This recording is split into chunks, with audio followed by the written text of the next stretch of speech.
My name is Hannah Whitfield. I was 31 years old and I was holding a gravy boat when my sister stood up at the head of my grandmother's table and toasted herself the owner of a house that had legally been mine for 2 years. And I did not scream. I did not beg. I set the gravy boat down, gently so it would not rattle against the plate. Megan lifted her wine over the good linen, the same cream tablecloth our grandmother had ironed by hand every November of my life. And she smiled at the whole table, the way a woman smiles cutting a ribbon. To Grandma, she said, and to the house on Maple Ridge. It's all mine now. What none of the 11 people at that table knew was this.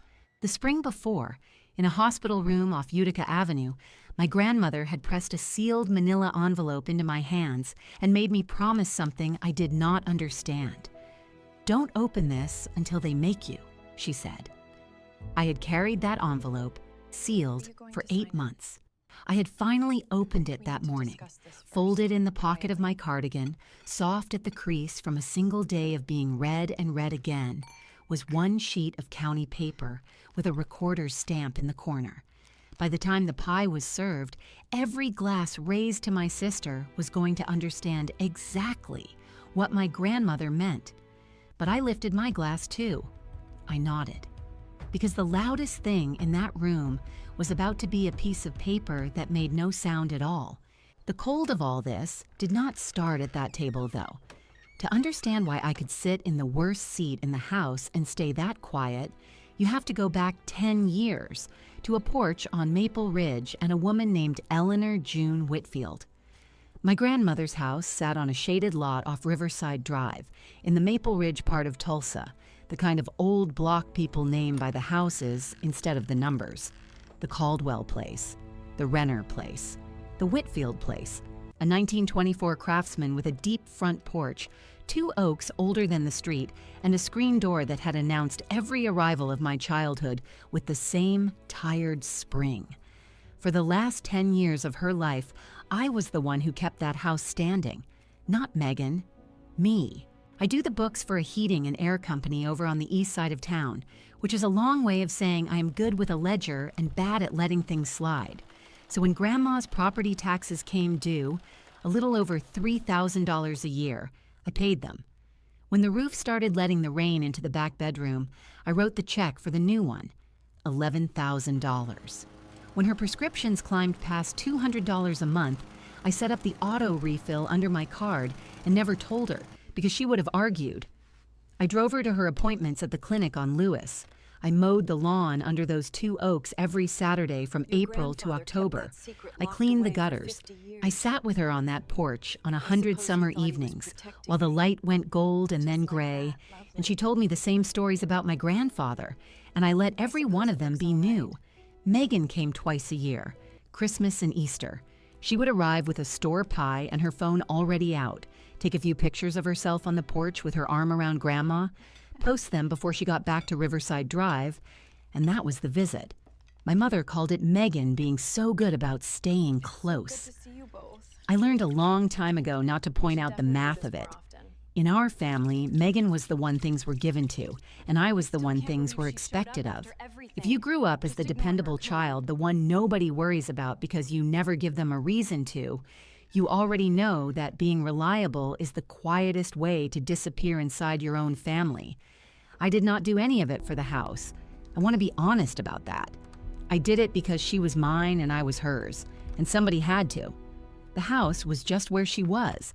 There was one room in that house I was never in. The back bedroom, past the kitchen, with the door that stuck in the summer heat.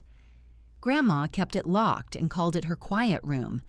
Twice in those last years, a woman in a gray car came and went through that room with my grandmother in a leather folder.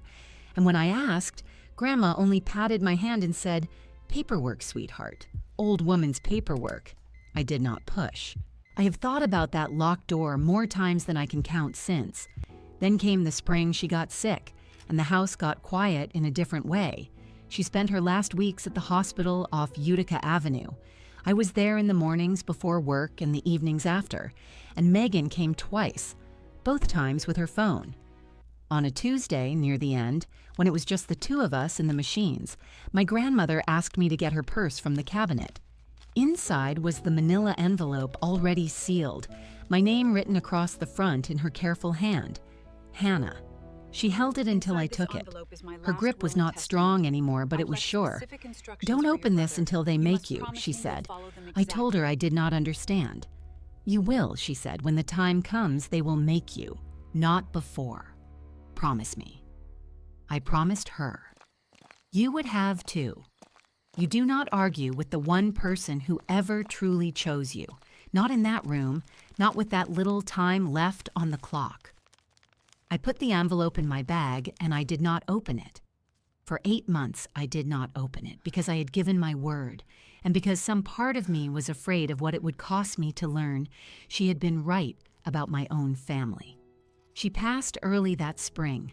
I will not linger on it because she would not have wanted me to, and because the part that matters to this story is what my sister did before the flowers on the casket had even wilted. Megan moved into the house on Maple Ridge the same week we buried her. Not after the will, not after a single conversation with me. During the funeral week, while I was still writing thank you notes to the people who brought casseroles, she had a locksmith out and changed every lock on the doors. I found out because I drove over on a Saturday to start sorting Grandma's things, the way you do, and my key did not turn. I stood on that deep front porch under those 2 oaks, holding a key to a lock that no longer existed, and through the front window I could see Megan's husband, Brian Doyle, carrying boxes up the stairs. That evening, a message went out to the whole family group chat. 22 people, my mother, my father, aunts, cousins. Megan had typed it like an announcement.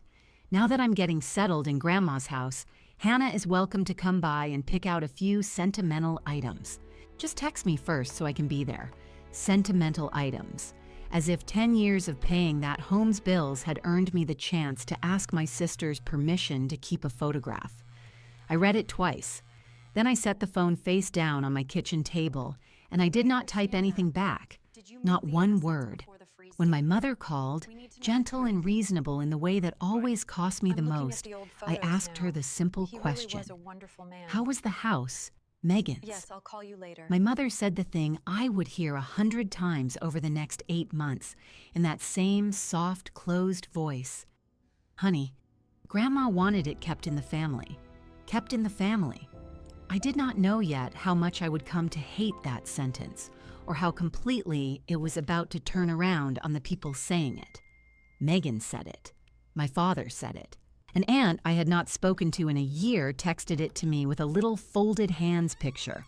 Kept in the family, as though I were not standing right there inside that family with 10 years of canceled checks behind me. And the back bedroom, Grandma's locked quiet room, the one with the woman and the leather folder and the gray car. Megan cleared it out first. She told a cousin she was turning it into storage. She put a new lock on that door too, and she carried the old folders out to the curb in a black bag. And not one of us, not one, thought to wonder what an old woman had kept locked behind it. So that was the arrangement, settled without me. Megan lived in the house on Maple Ridge. My parents repeated her story because Megan told it first and told it loudest, and that was usually enough. The neighbors heard it. By summer, she had a contractor's truck in the driveway and was telling people at church what she planned to do with her inheritance, a house everyone now agreed was worth about $1.4 million, since Maple Ridge had turned into the address everybody in Tulsa suddenly wanted. I kept my head down. I kept doing the books at work, and I kept my own books at home, the way I always had. Every canceled check, every tax receipt, every pharmacy statement, 10 years of them, already in order, because being the dependable one means you keep the paper even when nobody ever asks to see it. I did not know yet what I would do with all of it. I only knew I was not going to throw it away. And in my dresser drawer under the socks, the sealed manila envelope waited. 8 months it sat there. Some nights I took it out and held it and read my name in my grandmother's handwriting and put it back. Don't open this until they make you. I kept my promise. I kept it through the locks, through the group chat, through sentimental items, through every kept in the family. I kept it because she had never once been wrong about anything that mattered, and I was not going to start doubting her now. Then the invitation came. Right now. Megan was hosting Thanksgiving at the house on Maple Ridge at Grandma's table. A group text to all 22 of us, warm as anything. Let's all be together this year. Grandma would have wanted us in the house. My mother called to make sure I was coming. It would mean a lot, she said. Don't make this hard, Hannah. I said, okay. I said I would bring the gravy. On the morning of Thanksgiving, before I drove over to sit in the worst chair at my grandmother's table, I took the envelope out of the drawer one last time. My hands were steadier than I expected. I thought about the 7 words she made me promise, and I thought about that warm, closed sentence the whole family kept saying, kept in the family, and I understood standing there in my own kitchen that today they were finally going to make me. So I opened it. The flap had been sealed so long the glue had gone brittle, and it gave under my thumb with a small, dry sound, like a held breath finally let out. I tipped the envelope and let what was inside slide onto my kitchen table, where the morning light came in, flat and pale across the wood. 2 things: a single sheet of county paper, folded once down the middle, and a small business card. I unfolded the paper first. It was a deed, a warranty deed. I have paid enough property taxes in my life to know the look of a county document, the close gray print, the legal description of a lot written out in feet and inches, the old formal language that starts a thing like that. But I had never once seen my own name sitting on the line of one the way it sat on this. Grantee, Hannah Whitfield, and above it on the line marked Grantor, my grandmother's name written the careful way she only wrote it on the things that mattered. Eleanor June Whitfield. In the bottom corner, in violet ink, gone a little soft at the edges from the press of the seal, was the stamp of the Tulsa County Clerk, a recording number, a date. The house on Maple Ridge, the porch and the 2 oaks and the screen door with the tired spring had been signed over to me and recorded at the county. Made a plain matter of public record, 2 springs before, back when my grandmother was still strong enough to hold a pen and mean every stroke of it. I read it 4 times. The kitchen was very quiet. Out on the next street, somebody was running a leaf blower, and the drone of it came and went, and I sat there with that one sheet of paper and felt 8 months of floor tilt slowly back to level underneath me. The house had never been Megan's to move into. It had never been the family's to keep. It had been mine since before the locks were ever changed. Then I picked up the card. Heavy stock, plain black type, Ruth Avery, attorney at law, estates and trusts, an address on Boulder Avenue downtown and a phone number, and on the back of the card the same number written a second time in pen, in my grandmother's slanted hand, with 3 small words underneath it. Call her, Hannah. And that was the moment I understood the gray car. The woman who had come twice through the back of the house with a leather folder. The woman my grandmother walked slowly down the hall to meet, into the one room with the door that stuck in the summer. The quiet room, the locked room. Paperwork, sweetheart, she had told me, patting my hand. Old woman's paperwork. I had let it go because you do not push a woman who has earned the right to a closed door. I had stood in the hall while my grandmother and a stranger did something private behind it, and I had never once let myself wonder what. Now I knew. The stranger had a name, and it was printed on the card in my hand. And the locked room my sister had emptied into a black bag at the curb and bragged about turning into storage was the room where my grandmother had sat down with Ruth Avery and signed her name, and put the house where no one could ever take it from me by talking loud enough. I want to tell you, I felt triumphant. I did not. The first thing I felt, sitting in that pale kitchen light, was grief, fresh as the spring she went, because I finally understood how alone she had been with this. She had carried it the way she carried everything in those last years. Quietly, so no one would argue. so no one would have the chance to talk her out of taking care of the one person who took care of her. I turned the card over in my fingers twice. Then I picked up the phone and I called the number. It was Thanksgiving morning. I did not expect an answer. I got one on the third ring. Ruth Avery. Brisk, clear, a little background noise behind her. Dishes, a television, the ordinary sound of a holiday in someone else's house. I told her my name. I told her I was Eleanor Whitfield's granddaughter. I heard her step away from the noise. A door closed softly somewhere on her end, and when she spoke again, her voice had changed, had gone gentle and certain at the same time. "Hannah," she said. "She told me you'd call one day. She said you wouldn't open the envelope a minute before you had to. She was right about that then." "I opened it this morning," I said. "Tell me what's in your hand." So I read it to her. The grantor line and the grantee line and the recording number and the date and the violet stamp in the corner. She let me finish, and then she was quiet for a moment, and I could hear her choosing her words the way careful people do. "That's a warranty deed," she said. "Your grandmother came to me a little over 2 years ago. She knew her health was turning. She didn't want a will fight, and she didn't trust one to hold. A will only speaks after a person passes, Hannah, and anything that passes through an estate can be argued over by anyone who feels like arguing. So we didn't use the estate. We took the house out of it entirely. She deeded the property to you while she was living, in front of a notary, with me as the witness, and I walked it into the Tulsa County Clerk's office myself and had it recorded the same week. From that day forward, the owner of record of that house has been you. Not her estate. You." I sat very still. "She signed it in the back bedroom," I said. It was not a question. She did. The one off the kitchen. She liked the light in there in the afternoon. She wanted it somewhere private, away from the front of the house. April, 2 years back. I notarized it on her kitchen table, and the deed was recorded 11 days later. A pause. "I have the certified copy in my file. You're holding the recorded original. My sister has been living there," I said.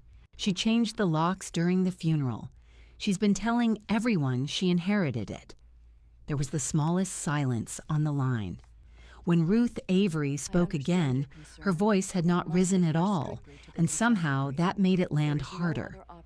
"She can tell people whatever she likes," Ruth said. "It doesn't change the record. There is nothing to inherit, Hannah. A person can only pass down what they own when they pass. Your grandmother didn't own that house when she died. You did. It never entered the estate. There is nothing in any probate court in this state that can touch it, because there is no it to touch. It's already yours, and it has been for 2 years, and it is sitting in a public ledger downtown with your name on it for anyone who cares to go and look." I asked her the only question I had left. I asked her if she was sure. "I have done this for 31 years, she said. "I am sure. And I'll tell you something else your grandmother said to me, the day she signed. She said, 'Megan will land on her feet, she always does, but Hannah will think she has to ask permission for what's already hers.' She said, 'I don't want my girl asking anybody's permission, so we made it so you'd never have to ask.' A breath. 'You don't have to ask, Hannah. You never did.' I thanked her. My voice did not shake, though I will admit to you it wanted to. Before she let me go, she told me she would have her phone on her all day, holiday or not, and that if anyone ever needed to hear it from her mouth, all I had to do was call, and she would say exactly what she had just said to me, to anyone, anywhere. 'Put me on speaker if it comes to it,' she said. 'I won't mind missing a little turkey for this.' I told her it might come to that tonight. She said, 'Then I'll keep the phone right next to my plate.' I set my own phone down on the table beside the deed, and for a while I just sat with both of them. You have probably already guessed what was on that sheet of paper. I promise you the 11 people who would gather at my grandmother's table that evening had not. Not one of them. They were going to a dinner to celebrate a house. They had no idea they were walking into a closing. Now here is the part I think about most. For all those months I had told myself I did not know what I would do with the things I kept. The canceled checks, the tax receipts, the pharmacy statements with my card number on them. I had kept them out of habit, out of whatever it is in me that cannot stand a loose end, the same thing that makes me good at the books and impossible to live with at tax time. I had not let myself imagine using them. Using them would have meant admitting what my family was, and some childish part of me had still been waiting to be wrong about that. The week before, that part of me had finally stopped waiting. It happened in the family group chat, the same chat where months earlier, Megan had offered me my sentimental items. 2 weeks before Thanksgiving, she posted there again, to all 22 of us. The message lit up with little congratulations from aunts and cousins before I even finished reading it. She had met with a realtor, a nice one, she wrote, from a firm over on Cherry Street, who thought the house could list in the spring for a number even higher than the 1.4 everyone had been saying once she finished the kitchen. She posted a photograph of a glossy listing folder, open on my grandmother's dining table, on the cream cloth Eleanor had ironed by hand every November of my life, with a coffee ring already setting into the corner of it. I did not answer. I took a screenshot. The little clock in the corner stamped the date and the time onto it, the way phones do, without me having to lift a finger. Then I screenshotted the message from the spring, the one about sentimental items, with its own time and date sitting in the corner, like a witness. Megan had a way of saying things in writing that she would never quite say to your face, and the thing about writing is that it keeps. It sat there in that chat with a timestamp on it, my sister telling 22 people she was about to sell a house she had never owned a single square foot of. So that morning, the deed read, and Ruth Avery's voice still in my ears. I did the one thing I know how to do better than anything in this world. I put it all in order. I have a folder I bought years ago to keep Grandma's medical paperwork in, dark green with a flap and an elastic band. I emptied it and I started again, front to back, the way a story should run. The certified pharmacy statements, 10 years of them. The property tax receipts, every November, a little over $3,000 a year in my name, not hers. The $11,000 roof invoice with my signature on the check stapled behind it. The clinic mileage, the prescription refills, the canceled checks fanned out in date order like a deck I had been quietly building my whole adult life without knowing I was holding a winning hand. And on top of all of it, first thing you would see when you lifted the flap, the warranty deed, folded once. My name on the grantee line and the Violet County stamp glowing in the corner. I closed the elastic band over it. It made a soft sound, the band settling into the worn groove it had made over the years, a sound I had heard 1,000 times and never once thought of as the sound of something ending. Then I made the gravy. I had told my mother I would bring it, and I am a woman who keeps her word. I cooked it slow on my own stove while the deed sat in its green folder on the counter, and I poured it carefully into my grandmother's gravy boat, the white one with the hairline crack, down the handle that she had refused to throw out for 40 years. The one thing of hers I had asked Megan for and been told I could come by and pick up if I texted first. I had not texted. I had taken it home from the funeral in my coat, and no one had noticed it was gone, the way no one ever noticed the things I carried. I set the folder on the passenger seat. I set the gravy boat in a box on the floor so it would not slide. And a little before 5 o'clock, with the November dark already coming down over the city, I drove across Tulsa toward Maple Ridge, toward Riverside Drive, toward the porch under the 2 oaks and the lit windows of a house that the whole family believed belonged to my sister, and that the Tulsa County clerk and I knew belonged to me. The driveway already had 3 cars in it when I pulled up. Through the front window, I could see them moving around inside, my mother carrying a dish, Brian Doyle laughing at something with a glass in his hand, the warm gold light spilling out onto the deep porch, where I had sat 100 summer evenings while my grandmother told me the same stories and let me make each one new. I sat in my car at the curb for a moment with the engine ticking as it cooled, the green folder on the seat beside me, and I did not feel my heart pounding the way you might think. I felt the opposite. I felt the way the house used to feel on those evenings after the light went gray, and she finally stopped talking and we just sat. I felt calm. Then I picked up the gravy boat and I left the folder on the seat where I could reach it, and I went up the steps of my own house to be received as a guest. The door opened before I could knock. My mother stood in it with a dish towel over one shoulder and her reading glasses pushed up into her hair, and she said my name the way she always said it, warm on the surface and tired underneath, and she took the gravy boat out of my hands before she thought to take my coat. She looked down at the white china with the crack running through the handle, and for half a second something crossed her face that might have been my grandmother's kitchen, all those Novembers, and then it was gone. "You found her boat," she said. Megan tore the place apart looking for this. She thought it went out with the trash. I did not tell her where it had been. I told her it was good to see her, and I stepped inside the house that the county said was mine. It smelled like my whole life, and like none of it at once. The bones were the same. The wide oak trim my great-grandfather had set by hand the year the house went up. The stairway that turned at the landing, the tall front windows that held the last of the daylight a little longer than any windows I have ever stood at since. But Megan had been busy.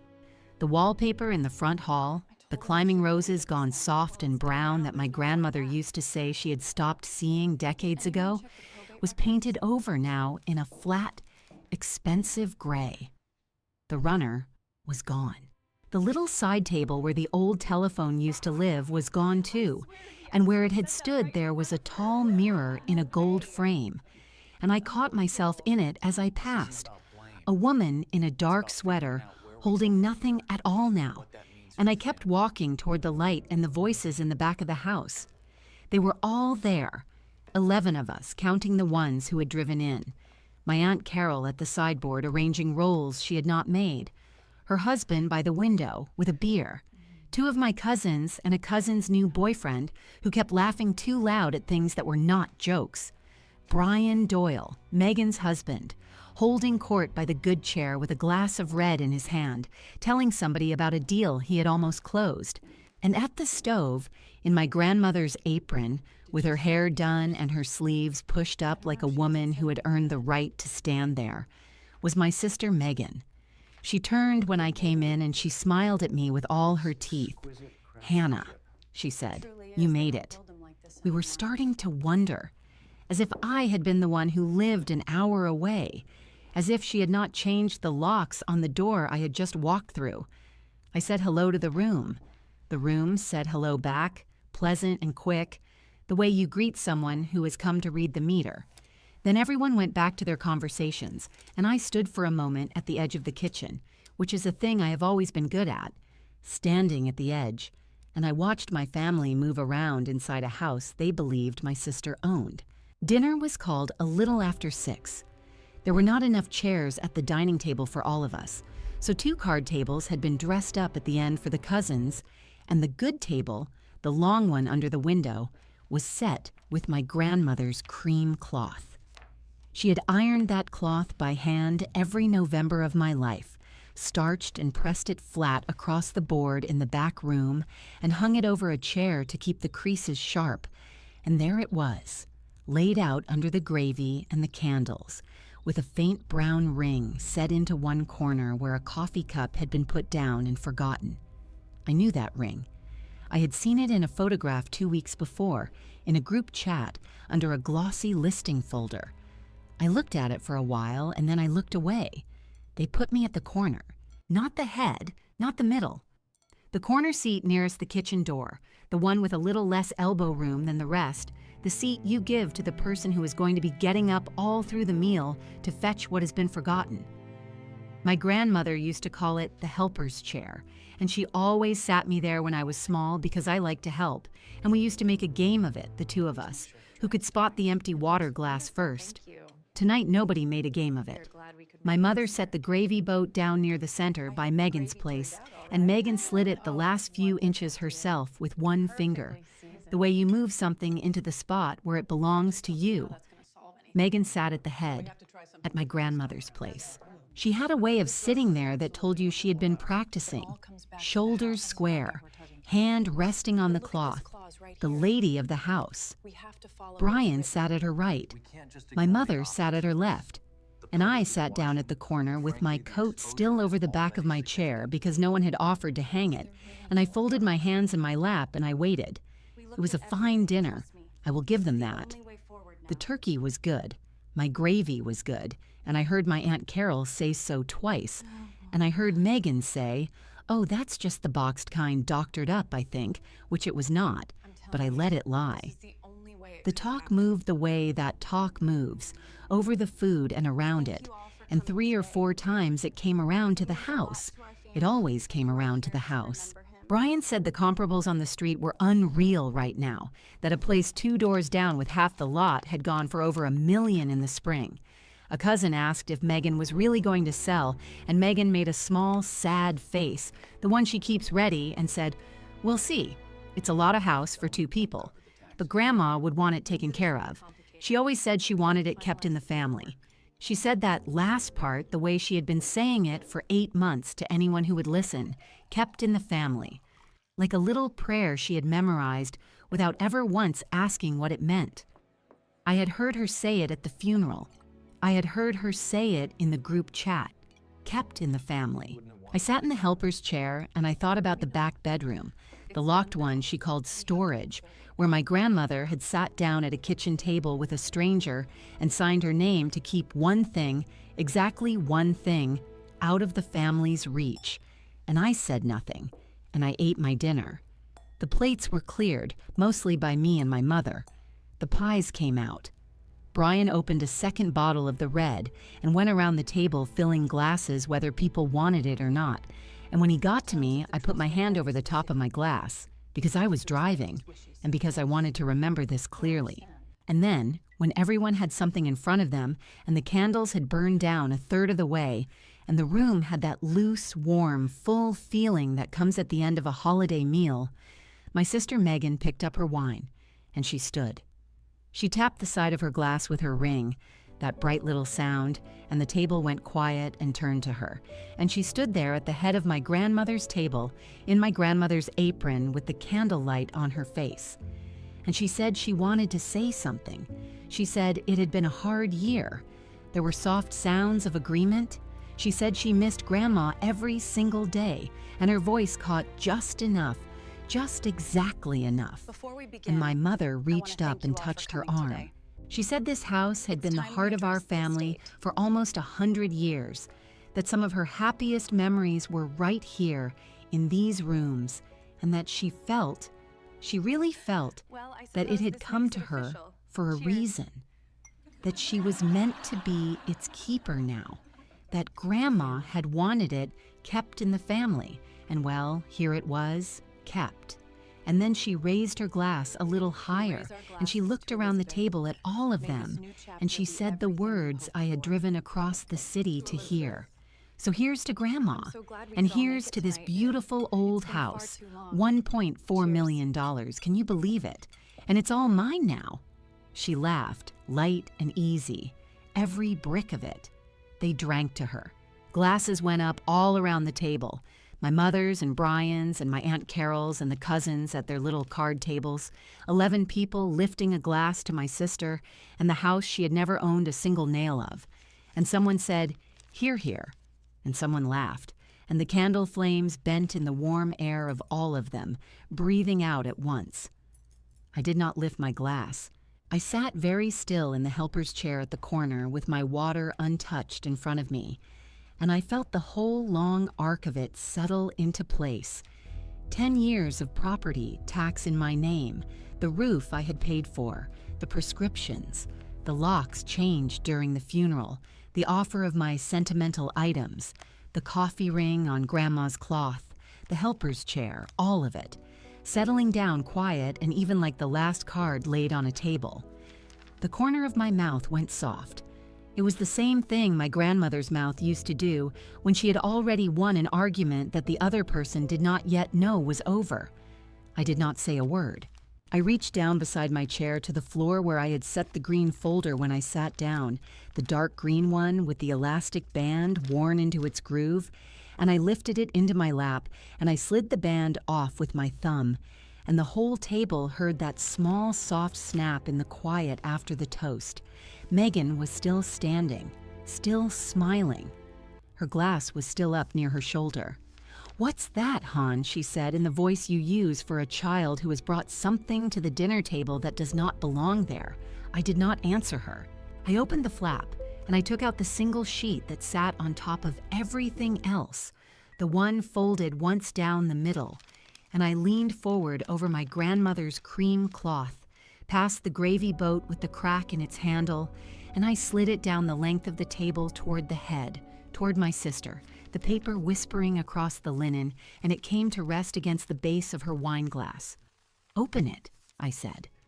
My voice was not loud. I have never in my life had to be loud. It's got everybody's name on it, even yours. She looked down at it. She set her glass aside slowly, and she picked up the folded sheet, and she opened it under the candlelight, while the whole table watched. And I saw her eyes go to the top of it, and then down it, line by line, the close gray print, the legal description in feet and inches, the grantor line with our grandmother's careful name on it, Eleanor June Whitfield, and the grantee line just below, and the soft violet stamp of the Tulsa County clerk glowing in the bottom corner with its recording number and its date from 2 springs ago. And my sister's smile came apart in the middle of her own toast. For the length of one breath, nobody moved. The candle flame stood straight up in the still air, and the only sound in the whole house was the furnace ticking somewhere underneath us, and the small wet catch of my sister trying to begin a sentence she could not finish. She read it a second time. I watched her eyes climb back to the top of the page and come down it slowly, line by line, the way you read a thing when you are praying for it to say something other than what it says. And the words did not rearrange themselves for her because they had not moved in 2 years, and they were not going to move tonight. This isn't right.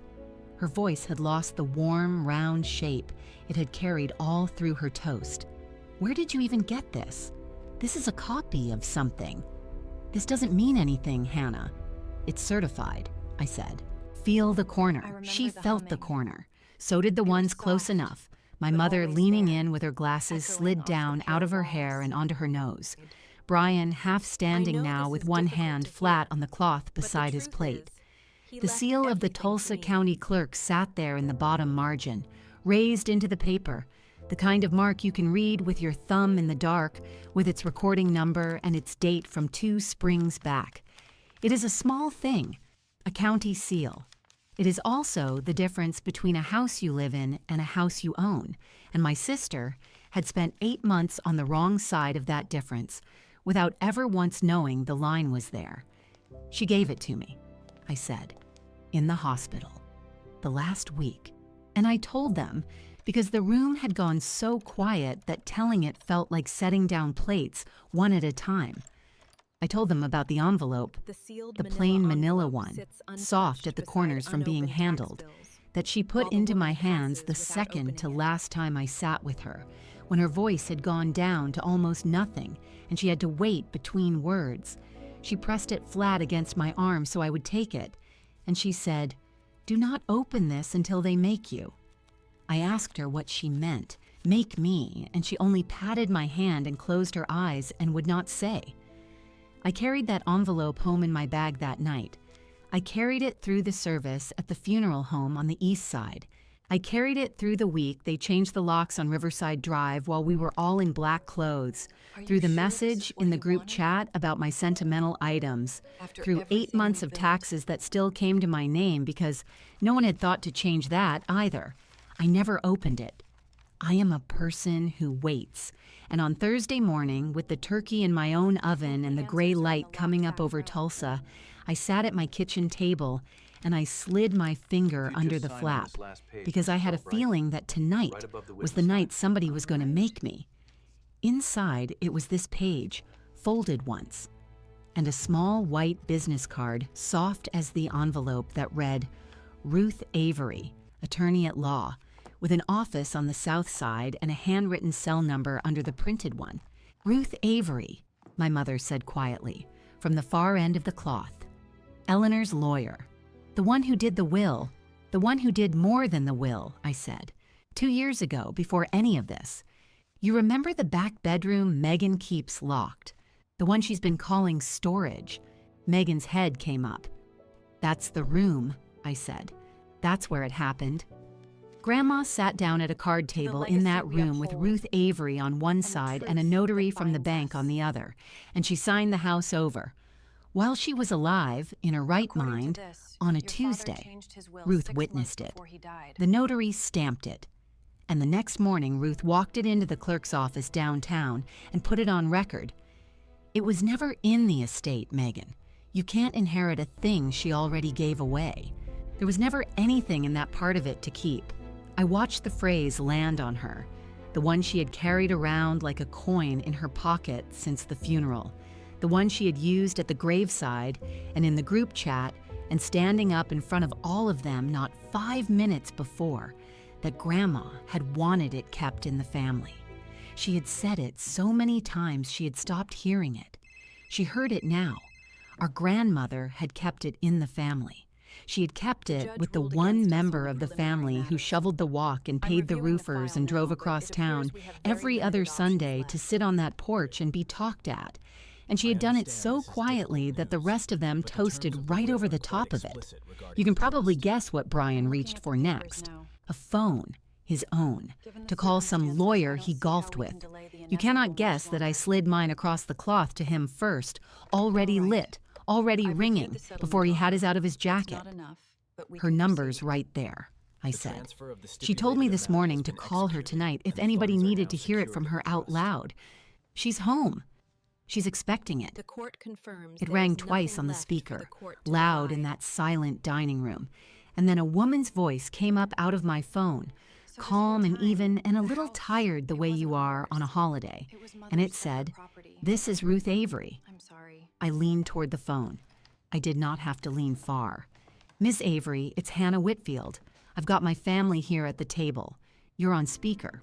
There was the smallest pause, and I heard her set something down on her end, a cup maybe.